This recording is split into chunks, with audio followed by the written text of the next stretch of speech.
why people do what they do. Let me tell you a secret that will help you understand your customers and people around you better.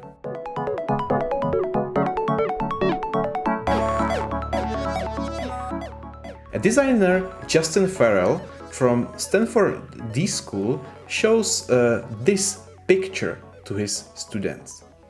It's a picture of a boy trying to reach a book, and he asks a question. What do you think this boy needs?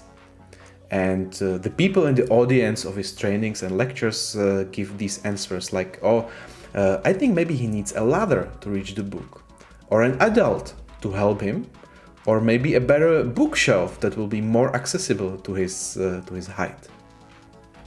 These are definitely solutions to the problem that we see.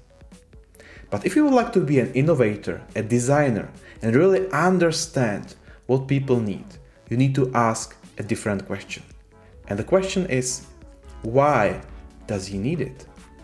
We don't know for sure from this picture, but we can guess from our understanding of kids.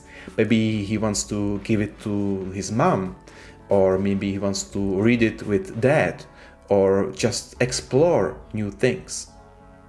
And Justin Farrell, and I also use this example in my training, and I ask my students, why do you think this boy wants to give this book to his mom?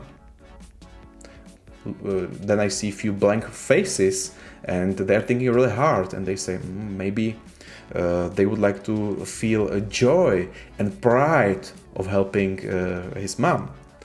Why to read with dad? Maybe to feel love and safety being connected with the parents, or to explore and to feel adventure. And this is the secret.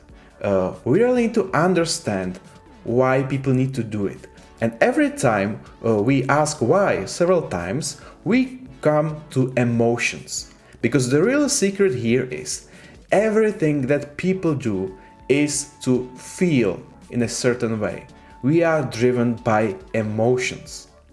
And when you would like to solve the problem as a problem solver, innovator, or designer, you need to reframe the questions. Do not ask, what do you think this boy needs? Instead, you should ask why, or how does the boy needs? And so let's reframe the question. How can we help the boy reach the book? That will be the original question that will give us maybe 3 to 5 different solutions. But if we reframe the questions, we can go to that. How can we help the boy feel joy and pride helping his parents? Or how can we help the boy feel being loved and safe? Or how can we help the boy enjoy more adventure? How can we help that? And you can see, when we ask these questions, instead of 3 to 5 possible solutions, we now have hundreds of ways how can we help the kids and build something new. I also like to use other example that somebody famously said, and this is people don't need drills. What they actually need is holes. Okay? Imagine that. Imagine you have a drill at home, and I ask people, why do you own a drill at home? Okay, maybe to drill a hole in the wall to hang a picture. I ask again, why do you like to hang a picture in your home? That's a weird question, people think, but then they say, okay, because I would like my apartment to look good. Why that? Because I would like to feel cozy and safe, and I would like to feel great in my apartment, And once again, we came from drills to feelings.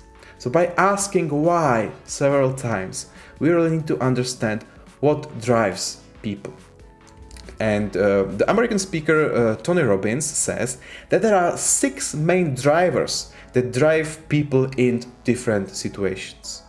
And first of them is certainty or comfort. Okay, we are driven of the feeling to have a comfort of understanding, of expecting the same thing. That's why people driven by this driver go to the same restaurants and go to the same holidays, because they would like to feel certainty. Some people, or in some situations, you would like to feel uncertainty or variety. to explore and maybe go to different cafes and restaurants, even when you know that you are risking a disappointment. That's the price to pay, but that's okay for a lot of people in a lot of situations. You would like to feel significance. You would like to feel accepted by others. We are often driven by the field of growth. We would like to feel that we are growing, we are learning, we are better people than yesterday. Some people are driven a lot by love and connection, of being loved and respected, or by doing a contribution in the world. Everybody is different, and everybody is driven differently by different emotions, but it's also different in different situations. I would like to now talk about Starbucks. Recently I saw a heated discussion online about, is Starbucks good? And some people argued that you should not go to Starbucks because it's a poor, overpriced coffee, and everybody who goes to Starbucks, makes a huge mistake. And I would like to ask a question. Why do you think people go to Starbucks? Do they buy coffee? No, they actually buy an emotion.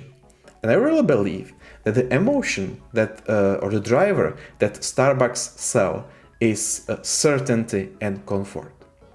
There are no surprises.